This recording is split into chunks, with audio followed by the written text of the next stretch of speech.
Welcome to the Charleston CFO Council. This organization was co-founded in 2015 by Robert Bendetti and Mark Carmichael in order to provide a networking and educational forum for senior financial executives to share best practices, to discuss current financial issues, and to learn about current topics related to the performance of their job. Tom DiLiegro, thank you very much for doing this today. My pleasure. Thanks for having me. Yeah, absolutely. This is awesome. I am excited to have the opportunity to speak with you. You're a new member. I don't even know if we've physically met yet. No, we maybe here and there at a social event, but never really in this context. So I think I became a member on or around March 1st, and then we went on lockdown. Yeah, we accepted your membership and then canceled all breakfast meetings. But we're back in July. In July, next month, we're going to have a breakfast meeting. So let me do a little introductione. Tom is the owner of Benefited Buyers of Charleston. And Tom, I did a little investigazione, and I think you got your undergrad at Merrimack College in Boston. Is that correct? And MBA from the Citadel. Is that correct? That is. Were you born in Massachusetts? I was. I believe that your wife is named Amy? Correct. And I think your wife's family owns Ledford's Termite and Pest Control. That's right. And you left a very positive review of that company online. I read it, and I think you got 4 kids. Is that correct? That's correct. And I don't know if this is true. I think I read in another interview that you gave, listened to it on a podcast, that one of the reasons early on you got involved as benefits is that you were actually involved in helping your wife's family get their benefits program in order. Is that true? That is true. Yeah. You're still married? That's right. All right, Tom, you got to be pretty decent at this. So let's get started. Tom, what is your favorite business book and why? My favorite business book is Getting Naked. How do you like that title? By Patrick Lencioni. Why? It's not really written like your traditional business books. It's more of a story. So I love stories. I'm a reader, particularly of history. So I love the story component. It's not just prescribing, how to run your business. It's very practical, and it kind of pulls in all our other favorite business authors like Jim Collins and Donald Miller and Simon Sinek. So it's really good summation of, all those kind of heavier duty type books. So yeah, pretty good. I listen, I heard the title and I was like, this is crazy. But when you dive in, it's a nice read. He has written a bunch of books. I've read a few of them. And one interesting thing is I haven't and I'm Italian, you're Italian. I haven't the faintest idea how to pronounce that guy's name. I've heard Lencioni. I've seen everything. So, but I'm going to have to check out that book. That's a good one. I'll give it to you. How's that? I got it on my shelf right now. Next time, yeah, I'll bring it to our next meeting. That'll be incentive for us to shake hands and, bump elbows in person. Yeah, tip to the rest of the members. How about people start bringing me gifts? Yeah, well, thank you for raising the bar, Tom. Question number 2, what is the best advice that you have ever received? Best advice. I've gotten a lot of it. I'm from an Italian family, so everybody's an expert, right? Everybody knows everything about everything. So they're always not shy to share their opinion on what you should do. You've met my grandmother. That's right. So this is a unique one.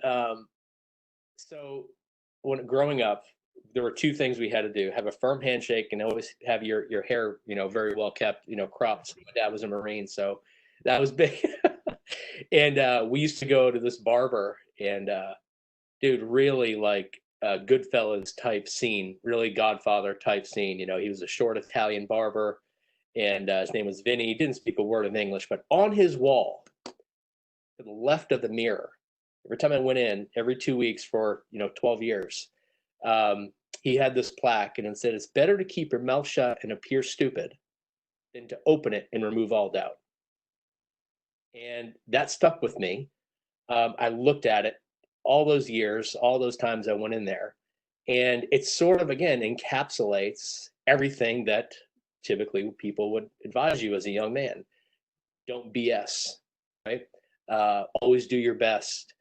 Be honest, be truthful. Your yeses be yeses and your noes be noes. And that quote, every time I looked at it, I'm like, oh, so that would be it. That would be it.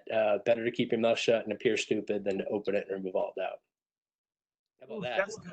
Ooh, very good. You're bringing it today. All right, Tom, question number 3. What is a new habit that you recently picked up, or a new tool that you've recently started using that you have found beneficial? So I've tried to remember everything and run my business just what's up here in my head. And I have a very strong network of people who said, no, you got to get a CRM. You got to get a business management system. So I've recently essentially downloaded everything in my brain that I've known about all my clients into an online cloud-based system. And it's one of those things where it's like getting a bookkeeper, right? That was one of the best things I've done, because you're like, holy crap, this is how easy life could have been. So that is one thing that I've done where it's just freed up my mind and I don't have to work so hard to remember everything. So anybody who's on the fence about a CRM system, very well worth the investment. It just, you don't know how much impact it could make on freeing up your brain space. Which one did you pick? So there's one specific to my business called Agency Block, and I've married it with another CRM called HubSpot. And HubSpot is it's monstrous, but it's hugely valuable. There's so many things you can do with it. So just dipping my toe into HubSpot.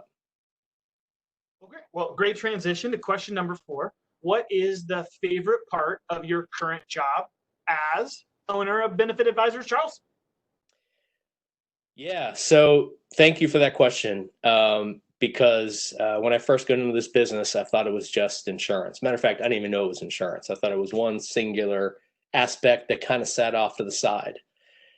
But as I've matured into this, what I've realized is, and it's become my favorite part, is we have influence and impact on every single part of a company, from HR, recruiting, obviously the P&L, morale, brand, all that stuff. If you really boil it down, when you look at HR and benefits, some portion of every business aspect ties back to HR and benefits. And it's unfortunate. It's a lot of people, it's an overlooked aspect of business. People look at the hardcore stuff, but having that impact is by far my favorite part of what we do. So true. So true. Question number 5 is, what's something personal that you would be willing to share about yourself with the council? This could get me into trouble and potentially bring a lot of work on me. Perfect. I make the world's best chocolate chip cookies. Factually? Factually, without a doubt. Tell me about it. Tell me about it. More. Tell me more. What's the secret? Soft, crispy. Come on, man. I need more. I want to know why you think, because my daughter would disagree. Well, I will teach her. You got to balance the white sugar and the brown sugar. You don't just put butter in chocolate chip cookies. Come on, don't be a loser. You have to have it perfectly melted and soft, right? And of course, you have to shave blocks of chocolate in there, not just put chocolate chips. Wow, dude, I'm a science. My background's in science, health science, and chemistry. So it's all about the experiment and the recipe. Wow, who thought Tom was bringing the science to baking cookies? All right, Tom, we have a meeting in July, and I think we should have a small hand. How about this? Yes. We need 4 cookies for me and the super volunteers, Brenda and Robbie and Clayton. So 4 of your We'll cookies. see what we okay? can whip up. We'll see what we can whip up. We'll make them big pancake size so you get some legs out. No. You don't. No. I'll do this pequeño. You can do it. Pico. Solamente. All right, question number 6. Last question. It happened so fast. What is something I didn't ask that I should have asked, and what is your answer to that? Something you should have asked but didn't. Okay. You asked earlier about advice. What advice would I give myself?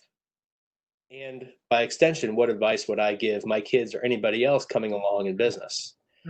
And again, I'm a big history guy, and one of my favorite characters in the 20th century was Pope John Paul.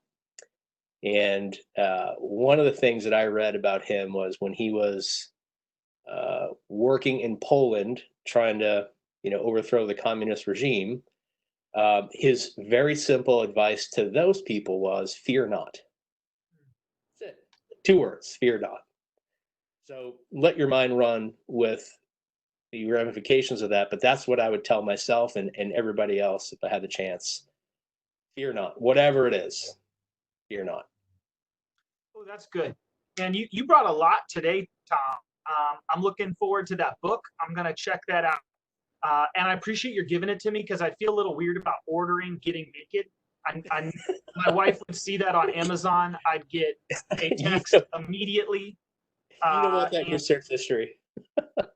And who knew that in addition to crushing it at Benefit Advisors at Charleston and doing an awesome job there, you're also a chocolate chip cookie professor. Who knew? This is awesome. You never know. You had to ask, right? There we go. Yeah. So this is a note to all future Meet a Member participants. Tom's giving me a book and bringing me cookies. End on that. All right. Good deal. Great job, Tom. Thank you very much. Appreciate it.